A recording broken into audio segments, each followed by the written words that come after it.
Uma Vez América. Não, vocês não têm noção da nossa convidada de hoje, não. Ana Raquel Reis, somente 35 anos de América. Ela é advogada, mãe, esposa, conselheira de família, super presente na comunidade, não gosta dos holofotes, mas nos concedeu essa entrevista. Então, por favor, vamos dar as boas-vindas. Bom dia, muito obrigada por me convidar. E é um prazer. Um pouco reservado, mas é um prazer estar aqui. O prazer é todo nosso, Ana. Muito obrigada, de verdade. Nossa, eu tô Eu muito que agradeço. impressionada com a Ana. Vocês também vão ficar. Mas a gente tem uma pergunta de praxe no canal. A gente sempre começa as entrevistas com ela. Quem é você, Ana? Eu sou imigrante, mais do que nada. Sou imigrante, sou mãe, esposa, filha, amiga, conselheira, advogada e imigrante. Eu sou imigrante 2 vezes. Eu nasci em Angola, depois mudámos para Portugal e em 86 viemos para cá. Que história é essa, Ana? Vocês emigraram de país 2 vezes? Uhum. Você então é nascida em Angola? Angola. Toda a sua família?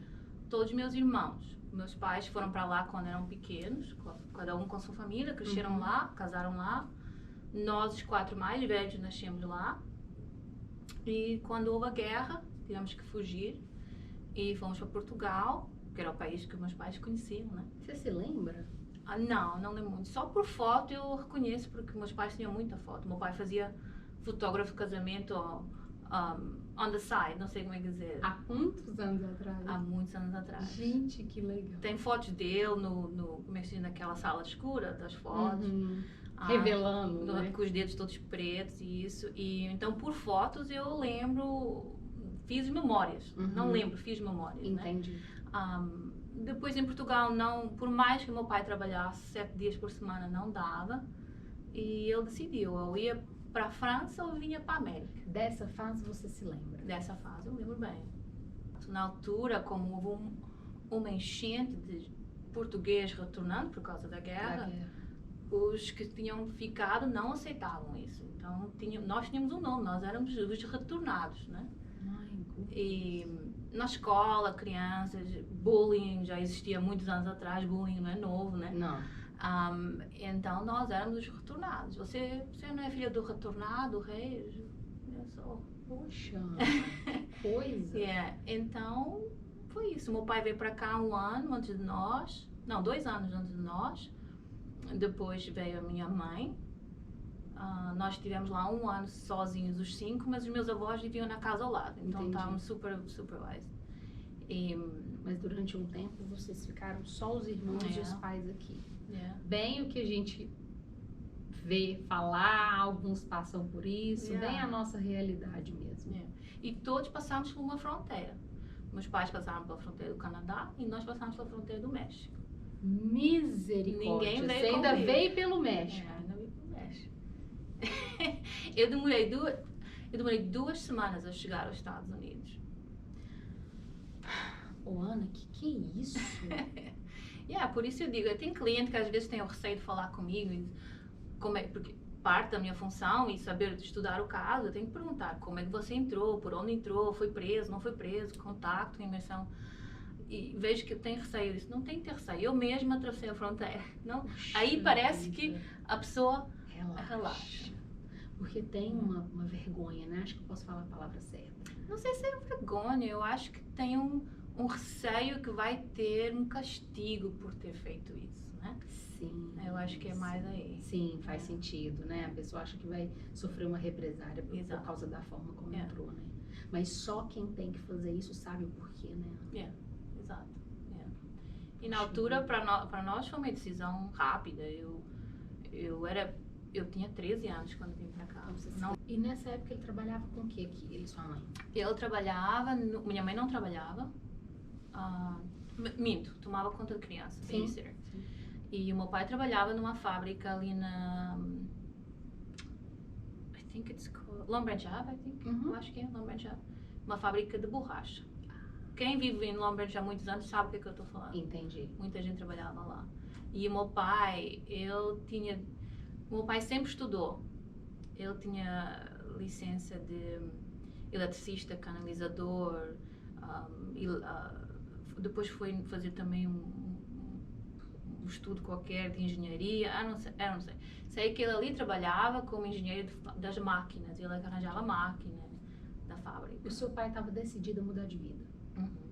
O pai vive no Brasil agora. Meu Deus! Ele vive em Porto Alegre. Que delícia! É. Uhum. Então, Ana, você chegou com 13 anos, agora eu quero primeiro emprego. Como é que você se achou na sua profissão? Como é que foi a jornada até chegar aqui nessa cadeira?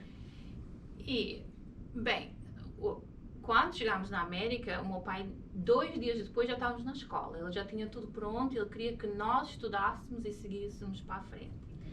Então, pelo menos o high school, ele obrigou nós a completar. Não obrigou, porque nós fomos bem, não foi que fôssemos obrigados. Mas era um desejo muito grande. Yeah. E durante esse período que tivemos sem documentos, ele, pelo trabalho, o patrão dele fez patrocinador. Na altura, a lei de imigração era diferente. Apesar de termos atravessado a fronteira, dava para legalizar. Então, o patrão fez isso. A imigração bateu na nossa porta. Isso. Tinha o nome de todos nós que atravessámos a fronteira e queria saber onde nós estávamos. Demorou mais ou menos 4 a 5 anos para recebermos a nossa chamada para ir à entrevista. E tivemos que ir a Portugal. Toda a família junta, 7 pessoas. E era o risco. Muito cliente meu pergunta, qual é a chance que eu tenho de receber documentos? Eu disse 50%, 50%. Eu posso fazer um trabalho igualzinho para você e para você e ter um oficial ou um juiz diferente e a decisão é diferente. Eu vou fazer uma adenda aqui. Então, o procedimento é o mesmo do brasileiro. Aqui, quem vem pelo México, quando aplica para o green card ou para a cidadania, a pessoa tem que retornar no seu país de origem para depois voltar aqui. E aí sempre tem essa questão de você não saber se o seu documento vai ser aprovado. Exato. Então, vocês também tiveram que passar por isso. E não é só o Brasil, Portugal, todo mundo é assim. E tem qualquer país que atravessa, qualquer imigrante que atravessa a fronteira tem que retornar no seu país. Entendi. Então, fomos, os 7, tínhamos cartas da universidade já de acceptance, não sei de aceitação. De aceitação, cartas da escola, certificados de boas notas, tudo isso acumulado, e levámos. Nesse dia nós fomos a última família a ser entrevistada no cônsul. Você se lembra, né? Saíram todas as famílias a chorar antes de nós. Todo mundo foi negado. Nós, quando entramos, já íamos prontos que íamos ficar lá. E, por sorte, o cônsul, para quem não sabe, é um empregado americano, não é brasileiro ou português. Então, o idioma nativo é inglês. Então, quando eles estão a trabalhar no Brasil, Portugal, México, eles estão tentando falar com você no seu idioma português ou espanhol.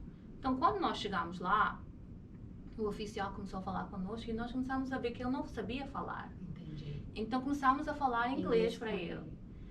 Parece que o homem desconcentrou, não sei. Sei que ele começou a falar connosco, aí viu as cartas da escola, a carta da universidade, e que o meu pai tinha trabalho fixo, minha mãe não trabalhava, estava em casa a tomar conta de nós. Eu só lembro que no fim ele perguntou como entramos, por onde entramos, e meus pais falaram a verdade, nós falamos a verdade. E no fim ele perguntou para mim, então qual é a melhor forma de entrar nos Estados Unidos, o Canadá ou pelo México? E eu respondi, não sei, nunca passei no Canadá. E ele começou a rir e aprovou. Graças a Deus. Então, nesse momento, vocês recomeçam uma história aqui, né? Porque vocês vão entrar pela porta da frente, né? E com todos os direitos. Tendo esses direitos em posse, Ana, qual foi o seu segundo passo? Então, quando eu graduei do high school, eu graduei número 13 de classificação da minha classe. Então, eu tinha ofertas de universidades, eu tinha ofertas de bolsa de estudo. E ofereceram-me um trabalho no tribunal de Freehold. Eu tinha 16 anos quando comecei a trabalhar lá. Puxa vida, você graduou com 16 anos? Eu graduei com 16 anos e eu comecei a trabalhar no tribunal logo um mês depois de graduar do high school. Durante o high school eu trabalhei como cashier em supermercado, ajudava a minha mãe a fazer babysitter, esse tipo de trabalho que Então, um quando teenager estudava, faz. você trabalhava e sempre trabalhou e estudou. Sim. E meus pais sempre foram da mentalidade, quando chegou uma idade e começámos a trabalhar o part-time, eles diziam, ok, necessidade nós pagamos. Entendi. Você quer roupa de marca, sapato de marca, não sei o que, você paga. Entendi. Então era o nosso dinheiro que a gente fazia para isso. Quando eu comecei a trabalhar em Freehold, eu trabalhava como assistente tem o primeiro surrogate, depois tem o segundo e eu trabalhava como assistente da terceira. Entendi. Ficou como minha amiga, foi a minha mentor, não sei como é que é dizer. Toda a ética, trabalho que eu tenho, fazer tudo certo, não cortar esquinas, como a gente diz, por 150% no que você faz, veio dela, ela me ensinou isso. Entendi. No trabalho, na forma de trabalho. Não deu certo porque eu quis sair. Entendi. Eu tinha muita burocracia no governo, era um trabalho do governo, tinha benefícios muito bons, né? Férias, Sim. seguro de saúde, tudo mais, mas eu não suportava mais a forma que eles tratavam as pessoas lá. Então é como se aos 16 anos você foi ser funcionária pública. Exato. Uhum. Puxa. A pessoa mais jovem depois de mim tinha 41 anos, então tinha aquela diferença de idade. Caraca. Mas quando eu regressei à escola, eu já tinha na mente que era a advocacia que eu queria fazer. Entendi.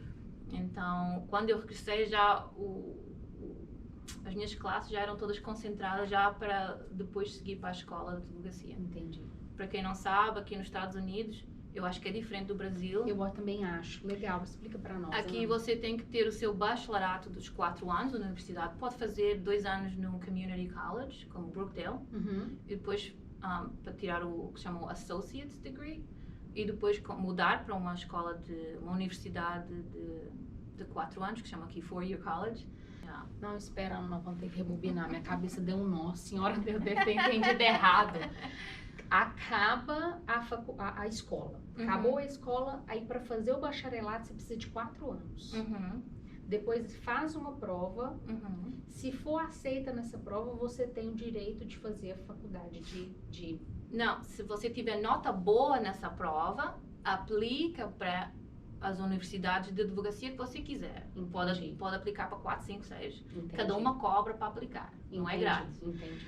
Aí eles consideram as suas notas do bacharelato junto com o seu exame Entendi. para ver se você é suficiente crânio para entrar lá, né? Nossa, então o processo é complicado mesmo, é longo. É longo. E depois tem, se você decidir fazer a escola de advocacia full time durante o dia, você pode fazer em 3 anos. Só que eu tinha que fazer à noite, eu tinha que trabalhar, ninguém me ia sustentar, né? Então eu tinha que trabalhar, eu demorei 4 anos na escola de advocacia. Então até aqui não teve nada daquele sonho americano que a gente ouve falar.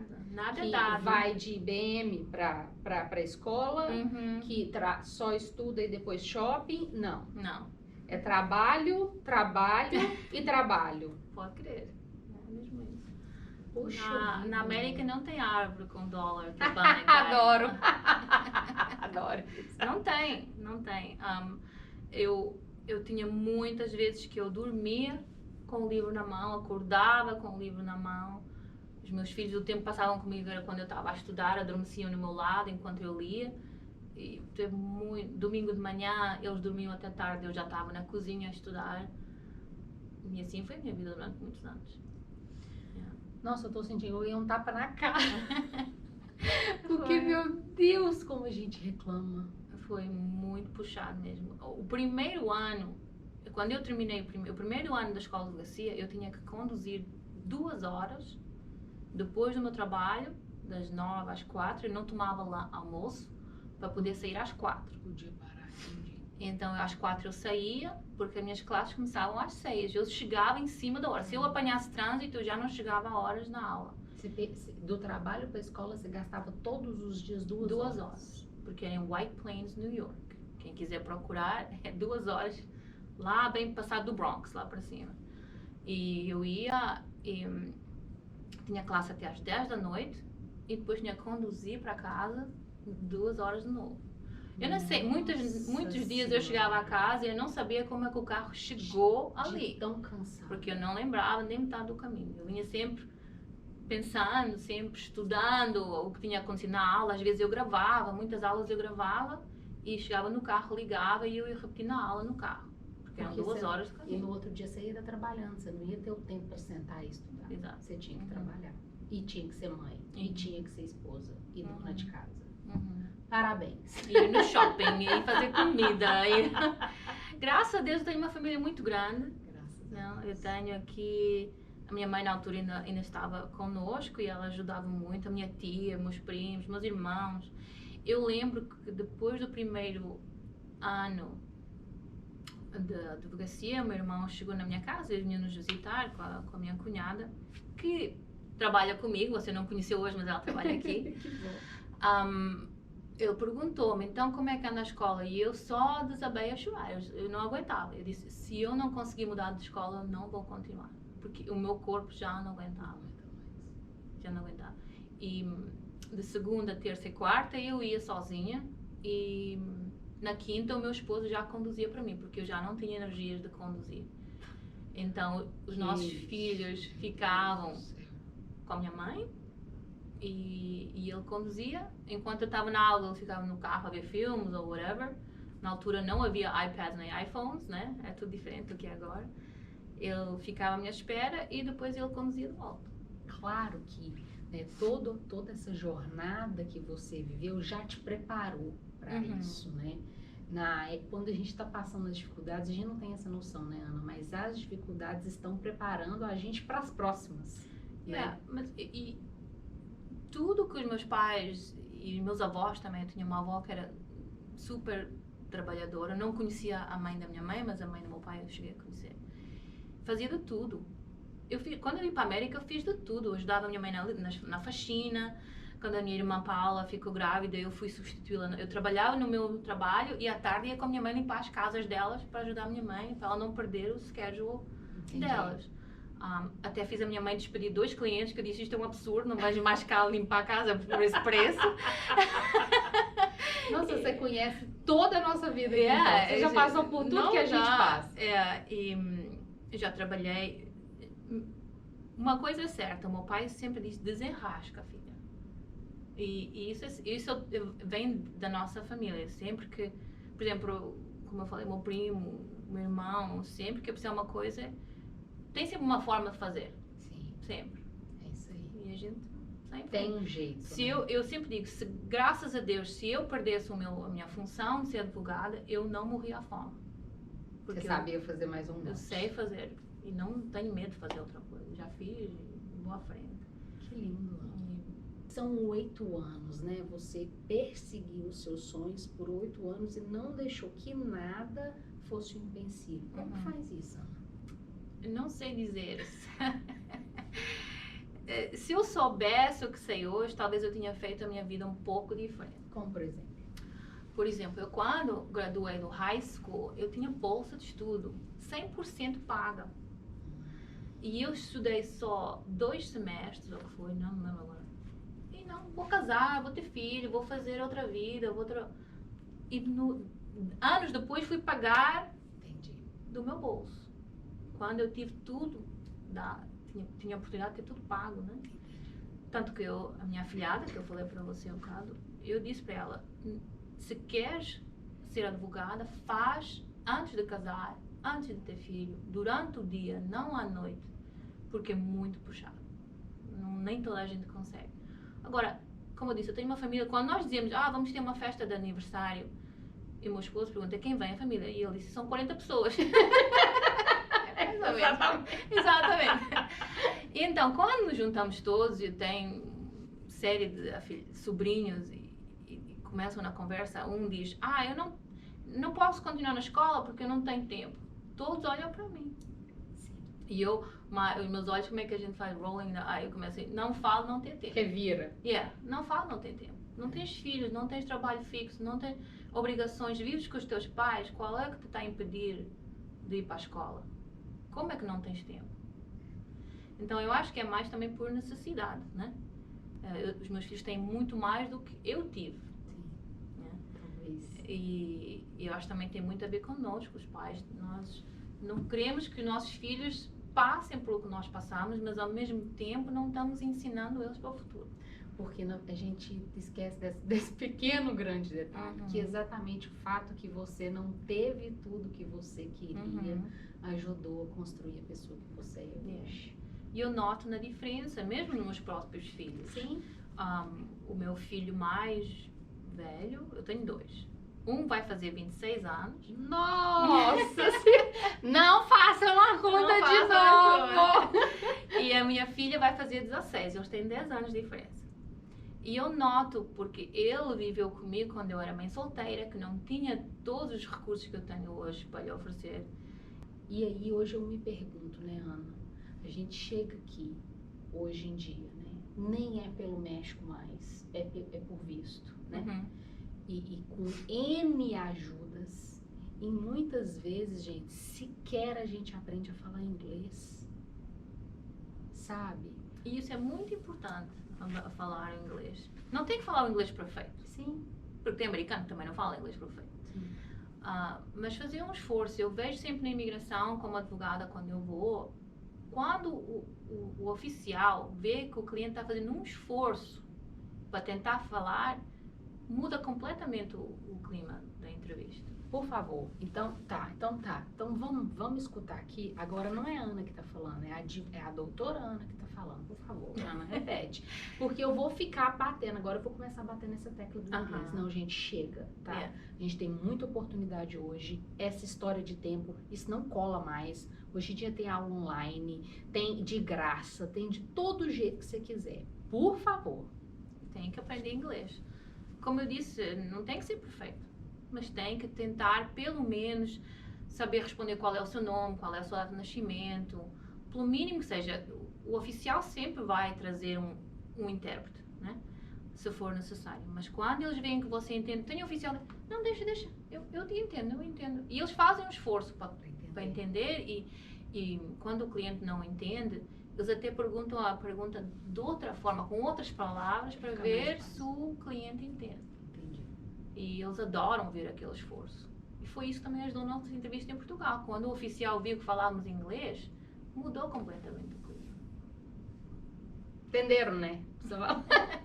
Entenderam, né, galera? Que não tá mais, não é pra ficar bonito, não é pra aprender, pra falar inglês, pra aparecer, não, é necessidade. O que eu posso aconselhar é, ok, entrou pela fronteira, veio com visto, ficou passado o seu prazo, mas a parte disso faça tudo que o americano é obrigado a fazer.